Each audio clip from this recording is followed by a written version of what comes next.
Welcome back to Outdoors with Larry Ray on ESPN 790 AM, brought to you proudly by the Tennessee Wildlife and Resources Agency.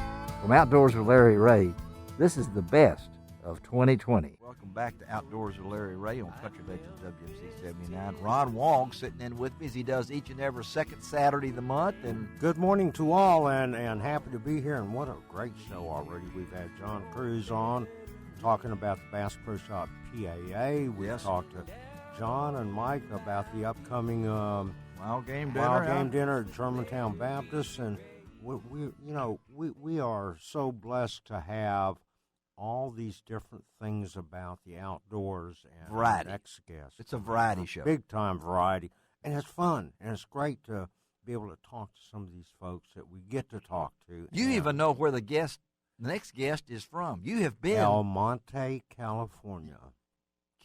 Kim Rhode, good morning.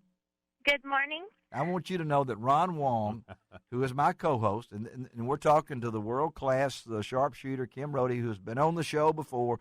We're going to tell you a little bit about the terrible year that she had in 2010. Yeah, right. In just a second, but I wanted to, I'm saying that facetiously. Okay, that Ron Wong is from the Delta. Well, he tells everybody he's from California. The Delta, and we think he's from Mississippi Delta, but he's actually I just talk like it. He's from the California Delta, yeah. And he has driven through El Monte. Yes, of course.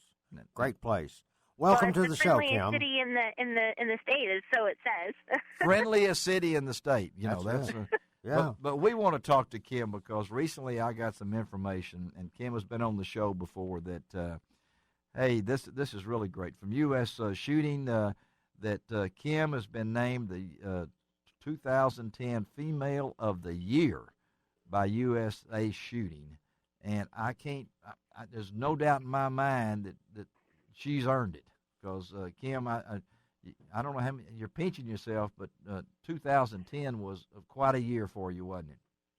It was just amazing, especially having the setback of having my gun stolen and then getting it back and then having the year that I did is just a real, true testament to a lot of people because it definitely wouldn't have been achievable by myself. It took a lot of help from a lot of different people, and I'm just so lucky and so blessed to have had such an amazing year. Well, and she spoke about, we had her own talking about losing her gun and getting her gun back. Let me tell you that I don't have time to tell you. I know everything that happened, but the highlights kind of jump out at you.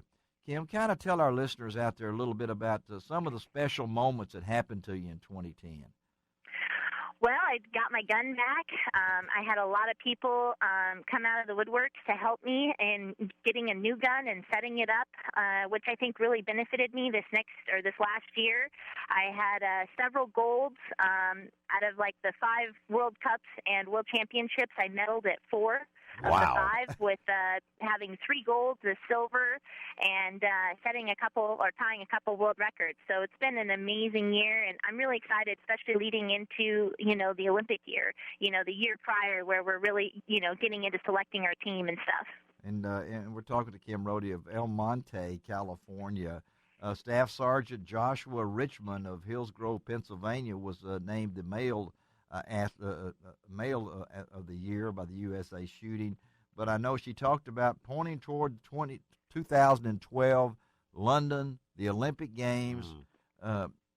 So 2011, what's going to happen? What are you setting your pace for after such a great year?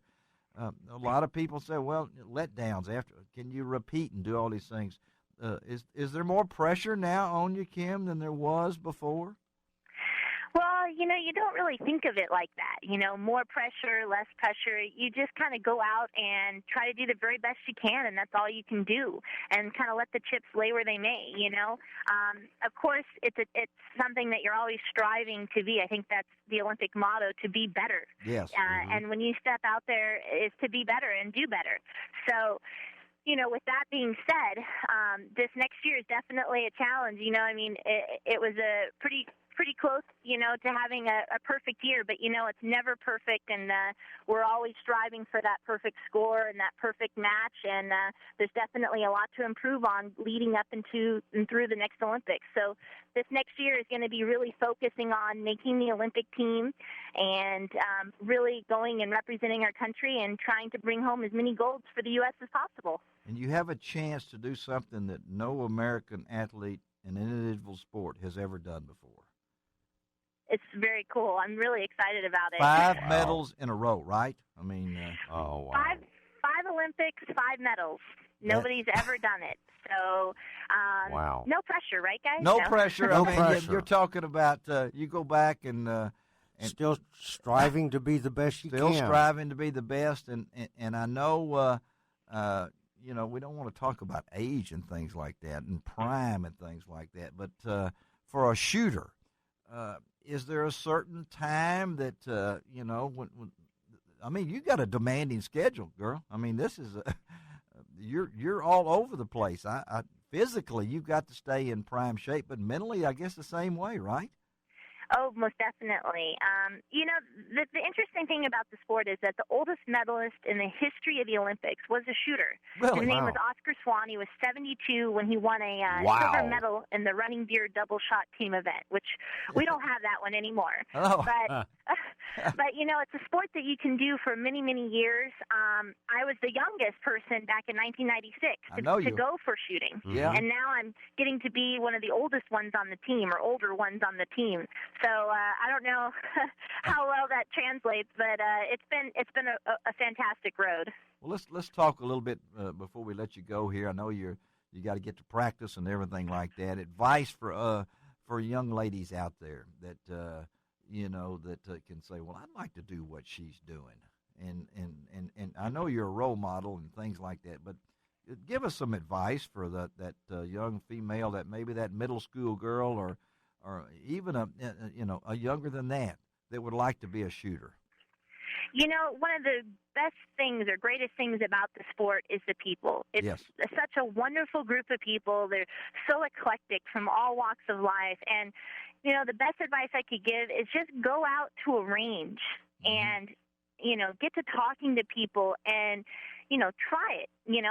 People will be more than willing to step up and help you and teach you. You'd be amazed at the community that is within the shooting sport. I mean, I know because I'm in it, but the people that are in it are just incredible and just wonderful people. And the best advice I could give is just to go out to a range, get some lessons. If you're not comfortable, try it and, see if you like it. It's very addicting, you crush that really first target and it's like, oh, I got to do it again. So, well, it is, and and it teaches a lot of things about responsibility, respect, discipline, and focus, things that you'll use in everyday life.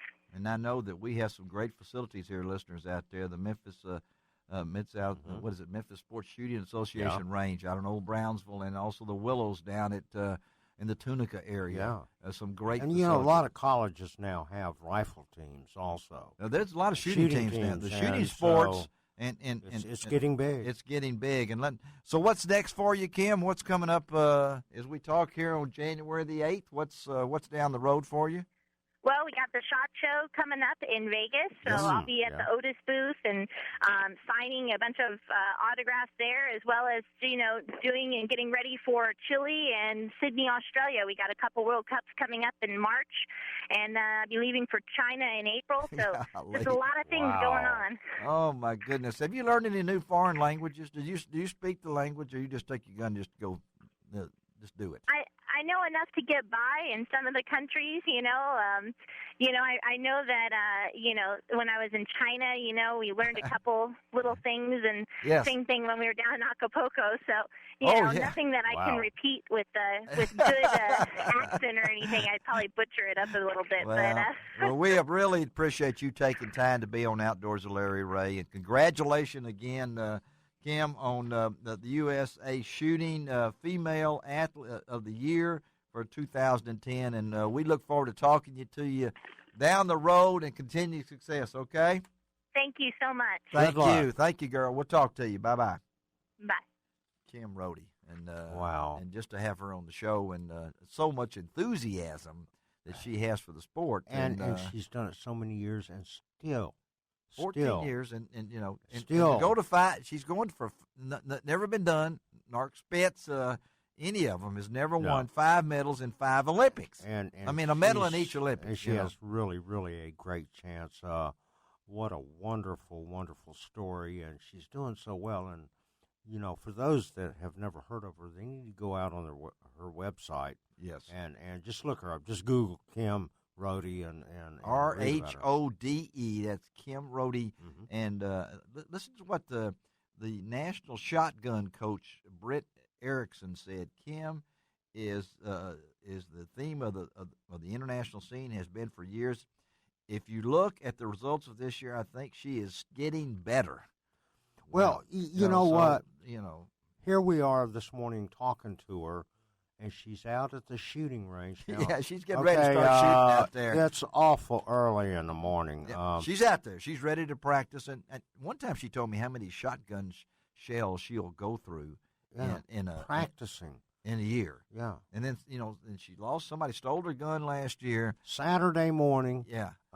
Most people are off sleeping in. No, not Kim. Not Kim Rhode. So we're appreciative. And I want to tease our listeners a little bit that we're also going to have on Jesse Abbott's coming on our show in a couple of weeks. Another world-class shooter. Wow. That is the young. She's the, you know, I'm not going to age everybody, but she is the young side that she is now hooked up with another company, and we're going to be talking to her because I really want and our female listeners out there, you know, go to lroutdoors.com. Learn a lot about the show. Learn a lot about our guests and things along that. We have revised the lroutdoors.com, and I'm going to talk this morning. I have 2 of the Ken Grace Whitetail Communication Dictionaries. We're going to give away those online. You got to go to the guest book and sign in. It's a real simple thing to do. Go to lroutdoors.com, click on the guest book on the left side there, and sign in. We're going to give away 2 of these books by Ken Grace. I have a DVD by Jimmy Big Time Miller. That's great stuff. 2010 season. Good stuff. On that. And then for you duck hunters out there, I have the Mojo Migration DVD, Mojo Outdoors with Terry Denman and the Mojo crew as they hunt waterfowl on the northern Alberta and the Gulf Coast. And so I'm going to give those away, but I'm only going to give them away on lroutdoors.com, the guest book. And you can also go on there and look at some of the stories that Ron Wong has written for us, and he even gives a tip. Ron, I was on there. I was looking at this morning, and Guy Trevo does a great job on this. Yeah, he does. We have now joined partners besides Barton Power Sports, the TWRA, and Gaston's White River Resort, where our anchor sponsors of Outdoors are Larry Ray, and we appreciate Frank Barton and Barton Power Sports and those guys, and also the TWRA, and, of course, Jim Gaston. But if you'd like to be a partner on our website, we are now making that deal available for you now. The Gun Huggy is on there. Brian Thornberry and the good folks down in Mississippi, the Gun Hug. The Black Ice, you know, with Mike Beavers and those guys. And, of course, the Region 6, Earl Connolly and all the good folks with the Region 6, AFTCA Region 6. We got those things going, too. So go to lroutdoors.com. We're pushing you toward that. Ron Wong is a member of the lroutdoors.com pro staff. You can find articles by him on there. Yeah, we got some more coming up, too, and great stuff. Got a few more recipes coming up, and well, we're ready. And with Theo Brown pushing in there, he's pushing all my buttons. He pushes lots of buttons, a lot of time, 24/7, I believe. Well, he didn't have to wear a coat and tie today. You know, he should have just dressed like No, that's not a coat and tie. He's got on his coveralls. Yeah, well, you know, he just came from his other job to do this job. What other job? And he's probably going to go to another job after He this. doesn't have another job after this, but I will. Hey, I want to tell everybody that I do have meat in the freezer, and we'll talk later on. There is venison in the freezer, so we'll try to hook up with Stu Burris of Glenn's Deer Processing toward the end of today's show, and he can actually verify that I did bring in deer. So Did you run it over? No, I did not run it over. No, don't say that now. Our listeners out there will be thinking bad about it. And next up, we're going to take a break now because next up is probably our most popular segment of the month. If not one of. It is, because we have two of our favorite guests on back to back. We have even have music to this. We got to get a Ron Wall for this. No, we don't. Okay. Let's take a break. We'll be right back on Outdoors with Larry Ray on Country Legends WMC.